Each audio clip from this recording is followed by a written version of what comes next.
Have I lost my mind? I'm Joseph. This is Input English. The Input English channel is all about comprehensible input. This is the channel for you if you already understand English, if you can understand what I am saying to you, but you want your level in English to improve. You want to understand native content better. You want to be able to speak with more confidence. You want to improve your pronunciation. These are the uses of comprehensible input. This is the best way to acquire English. I started out with a question: have I lost my mind? This is a common question asked in English. It can be asked of ourselves, or we could pose that question to other people. We could say, have you lost your mind? Other ways of asking that same question could include, have you gone crazy? Am I insane? Have I lost my senses? Sometimes that question is embellished with a funny modifier. Have I lost my ever-loving mind? That's a very casual way of asking that same question. It's a little old-fashioned. So what are these questions all about? What are we asking if we asked if we have lost our mind? Well, in the strictest sense, losing one's mind means having or developing a severe psychiatric disorder. And that's not what this question's about. If you ask someone if they're insane, you are usually asking that question metaphorically. Usually, the question really means, have you made a good decision? Was that a good decision? Or in my case, did I make a good decision? That's what I meant when I said, have I lost my mind? Did I make a good decision? Well, the short answer is I think I did. We will see. So let me explain what this is all about. As you probably know, watching videos on this channel, the Input English channel, I am a language learner. I'm not a polyglot, and I don't try to appear to be greater than I actually am.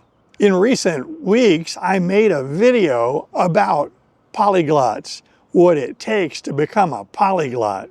The creation of that video and the editing of that video got me to thinking about my language learning program. In other words, I took inventory. I took stock of where I was and where I want to be. I realized that with 2,500 hours of comprehensible input in Spanish, my level of listening comprehension is quite good, and my speaking ability is getting better by the month.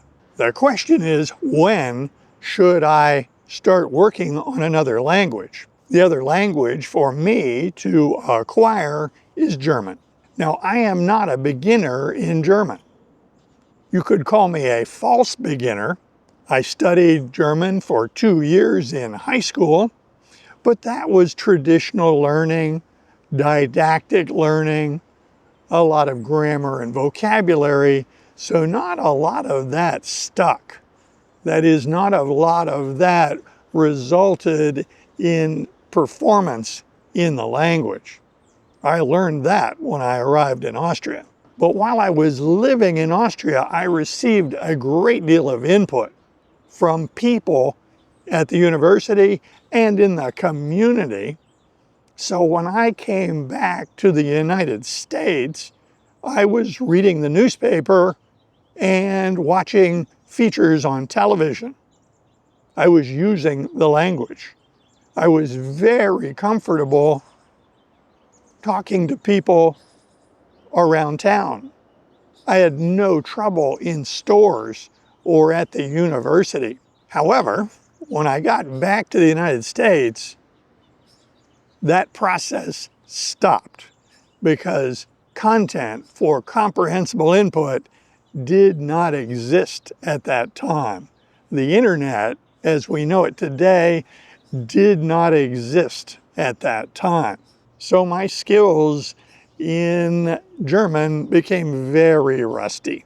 It was as if I needed to wait for the world to catch up and create the content that I knew I needed. I needed to listen to more German. And of course now it's available. So with all that as background, I can tell you that I have started getting daily input in German in addition to Spanish. I have not stopped learning Spanish, but now I get input each day in German. I am a little spoiled. When I say I'm a little spoiled, I mean that it has been easy for me in the past to get good input in Spanish because of the existence of the Dreaming Spanish website.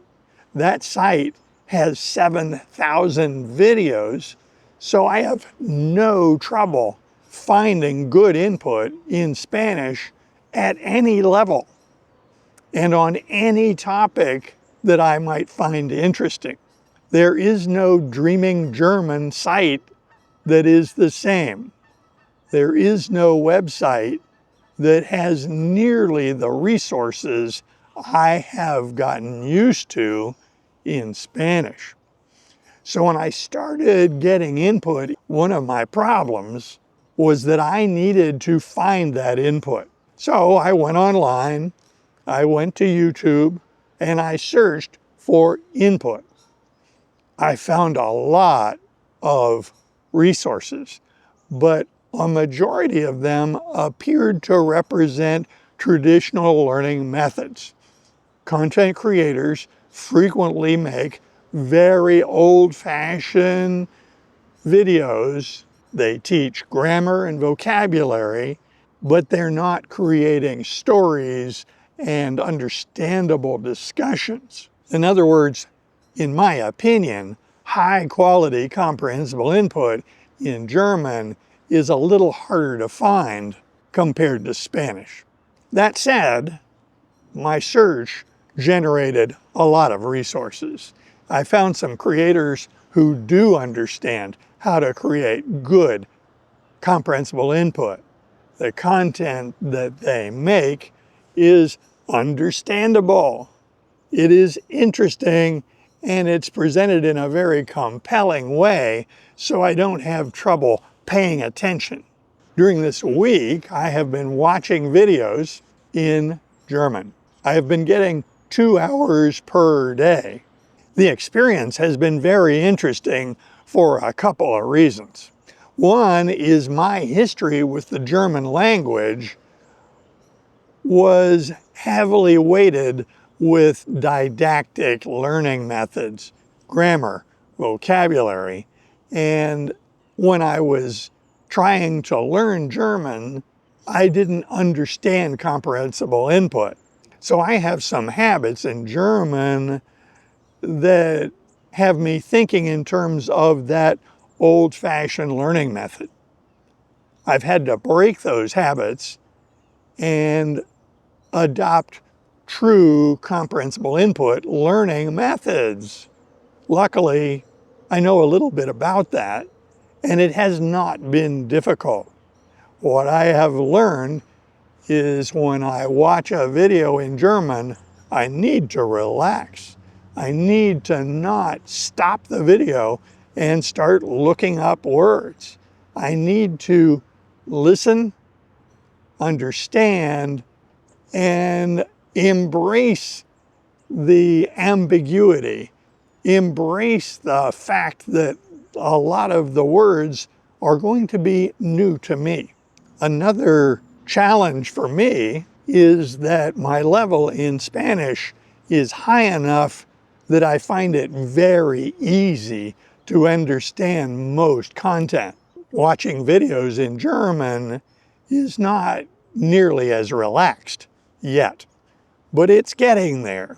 I realize that the first several hundred hours are going to be the hardest, because once one has several hundred hours of input in the target language, it does get easier. That was my experience in Spanish for sure, and it also was my experience when I was living in Austria. The first couple of weeks in Austria were very stressful. However, the last couple of weeks when I was living in Austria were very easy and relaxed. I realized that I need to get through 200 to 300 hours of comprehensible input in German, and then things will likely get easier. At the same time as my level in German improves, that will allow me to use audio only. Right now, the only input I am getting in German is watching videos, sitting at the computer, or using another device watching the video. I expect that in a couple of months, I will be able to listen to podcasts and other audio tracks only, and that will free up a lot of time, because that will allow me to get input while I'm driving. So have I lost my mind? I don't think so. I think I made a good decision. The next couple of months, I'm going to focus on using comprehensible input in German the way I've learned to use it. I'm not going to fall into old habits of looking up a lot of words or trying to figure out grammar structure. I'm just going to absorb what I'm listening to. I don't think that it's going to take as many hours of comprehensible input to get my level to a very functional level. Why? Because I already know a lot about German. It's already familiar. The pronunciation is familiar. I can already read it. So my current plan is to add 1,000 hours of comprehensible input to my German and see where that takes me. It's like a science experiment.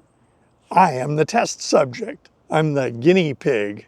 Now, I will tell you about my progress, but since you know a lot about comprehensible input, you know that I will not be able to make a meaningful progress report for quite a long time.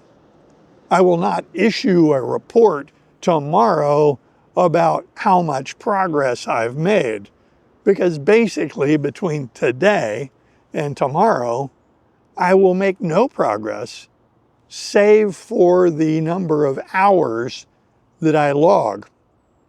Speaking of logging hours, I am keeping track of my time getting input in German. This was something I did not do when I was living in Austria. At that time, I had no idea, but now I know. And so I am recording my number of hours each day. I have a goal to get 2 hours each day. I want that goal to continue throughout each month. So I want 60 hours a month of input going forward.